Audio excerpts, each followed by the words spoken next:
अच्छे लोग दुखी क्यों रहते हैं, समझो इस कहानी से। एक बार मृत्यु के देवता ने अपने एक दूत को पृथ्वी पर भेजा।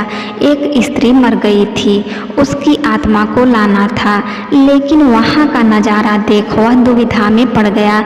उसने देखा एक स्त्री जमीन पर पड़ी हुई है और उसकी तीनों बेटियाँ उसके ऊपर सिर रखकर पड़ी हैं।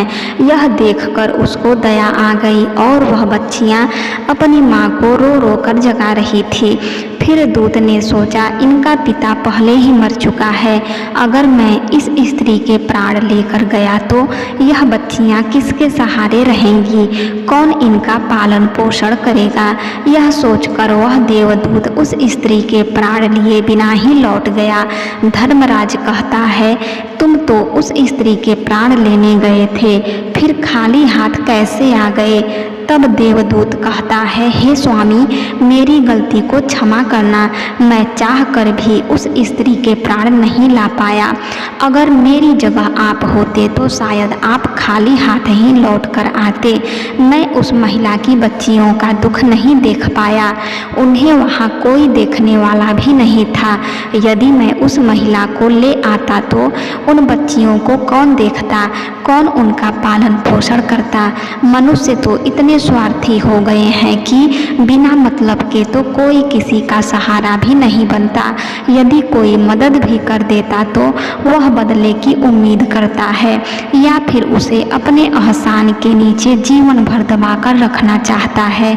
देवदूत कहता है, हे स्वामी, उस स्त्री को थोड़ा और समय दे दिया जाए ताकि वह अपनी बच्चियों को पाल पोस कर बड़ा कर सके।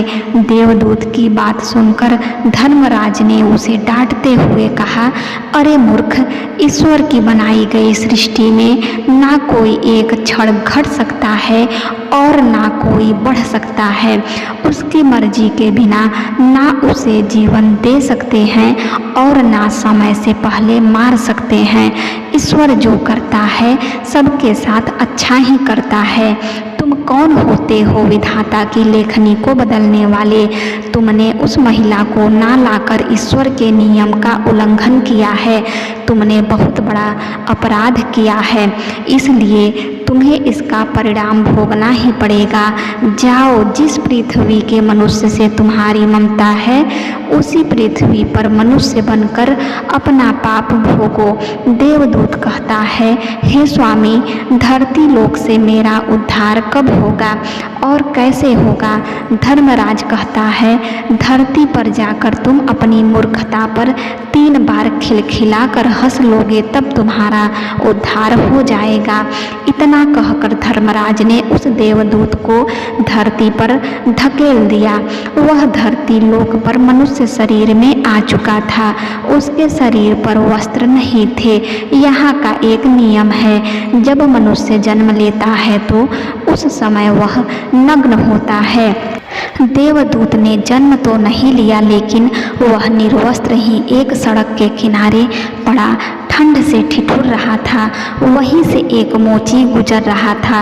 वह मोची अपने बच्चों को ठंड से बचाने के लिए कपड़े लेने जा रहा था। रास्ते में ठंड से ठिठुरते एक नग्न व्यक्ति को देखकर उसे दया आ गई। उसने अपने बच्चे को तो कपड़े नहीं लिए, लेकिन उस देवदूत को कपड़े और कंबल जरूर खरीद लाया और कपड़े लाकर उस देवदूत को दे दिए। देवदूत कहने लगा, भाई, आपने मुझे कपड़े देकर मुझ पर बहुत बड़ा उपकार किया है, लेकिन कपड़े देकर आपने मुझे ठंड से तो बचा लिया, लेकिन ना तो मेरे पास कोई घर है और ना कोई परिवार, ना कोई भोजन का कोई साधन। तब मोची बोला, भाई, तुम मेरे घर चलो, मैं तुम्हारा सारा खर्चा उठा लूँगा।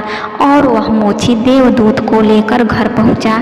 उधर मोची की पत्नी ने देखा कि उसका पति बच्चों को कपड़े लेने गया था। कपड़े तो कुछ लाए नहीं, उल्टा एक आदमी को घर बुला लाया है। पत्नी अपने पति से झगड़ने लगी और उसे भला बुरा कहने लगी। यह देखकर वह देवदूत बहुत जोर जोर से हंस पड़ा। मोची ने पूछा, अरे भाई तुम हंसते क्यों हो, ऐसा क्या देख लिया आपने। तब देवदूत ने कहा, भाई मेरी हंसी का रहस्य मैं आपको नहीं बता सकता, समय आने पर मैं तुम्हें स्वयं बता दूंगा। वह देवदूत मोची के घर में रहने लगा और कुछ ही दिनों में उसने मोची का सारा काम सीख लिया।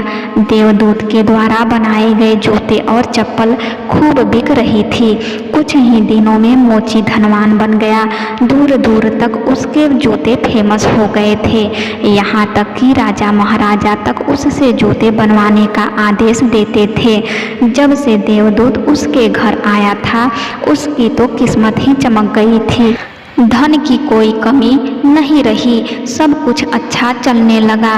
एक दिन की बात है, राजा का एक सैनिक चमड़ा लेकर उसी मोची के पास आया और बोला, देखो हमारे महाराज इसी चाम के बने जूते पहनना चाहते हैं। यह चाम बड़ा कीमती है, तुम ठीक से इसे एक जोड़ी जूते तैयार कर दो।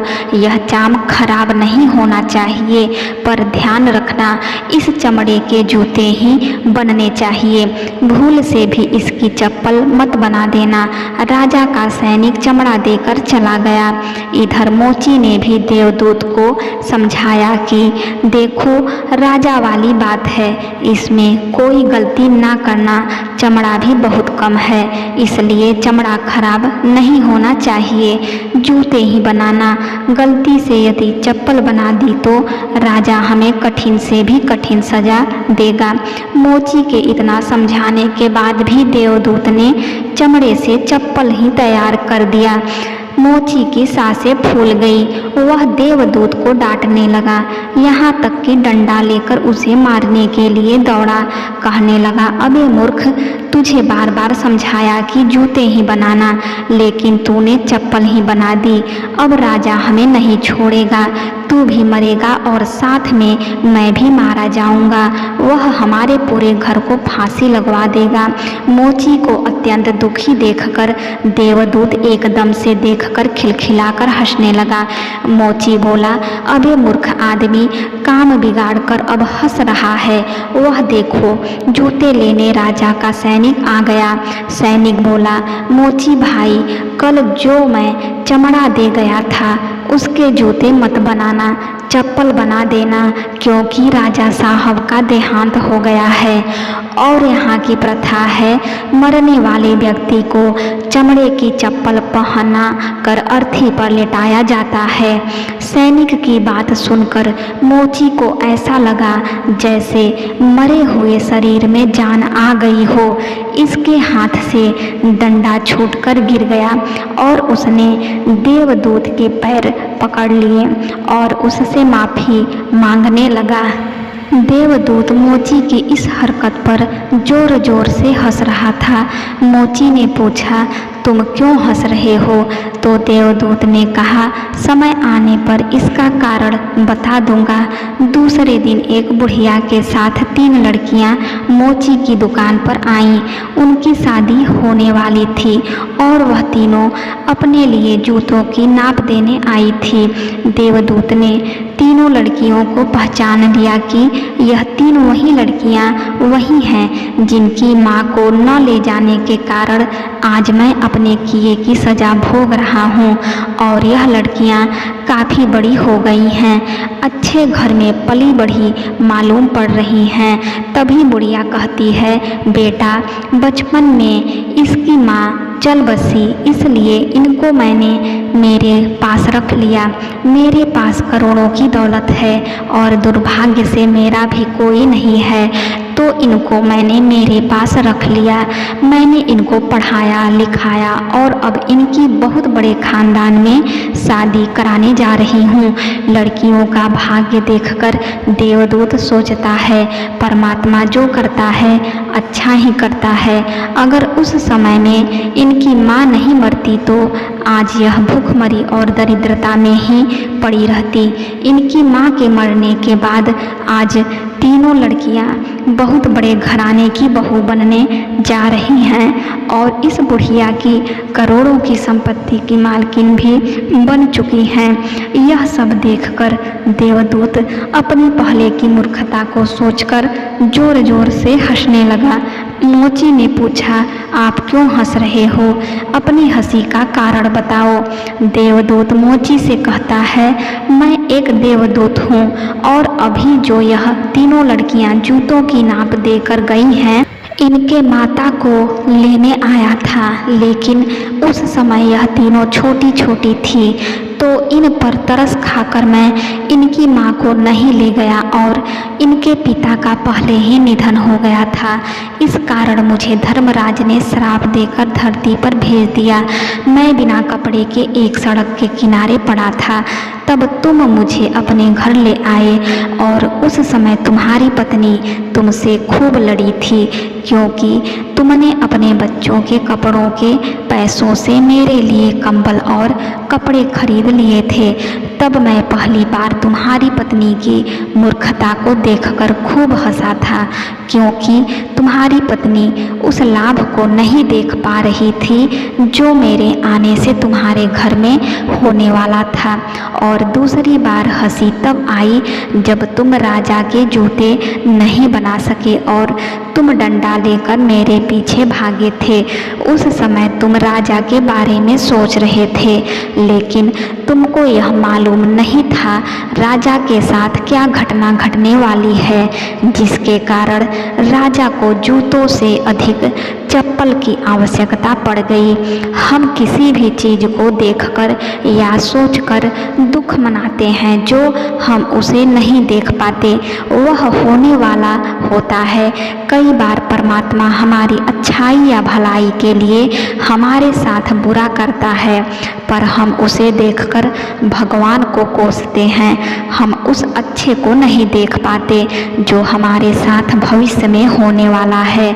कई बार हमारे साथ वर्तमान में अच्छा होता है तो हम बहुत खुश होते हैं, लेकिन हम यह नहीं देख पाते कि भविष्य में क्या होने वाला है। हमारे साथ हमेशा दो तरह की घटना होती है, अच्छी और बुरी, लेकिन हमें हमेशा यह सोचना चाहिए कि भगवान जो करेगा अच्छा ही करेगा, यह सोचकर आगे बढ़ना चाहिए। अंत में देवदूत मोची को सब कुछ समझा कर वापस अपने धाम चला गया।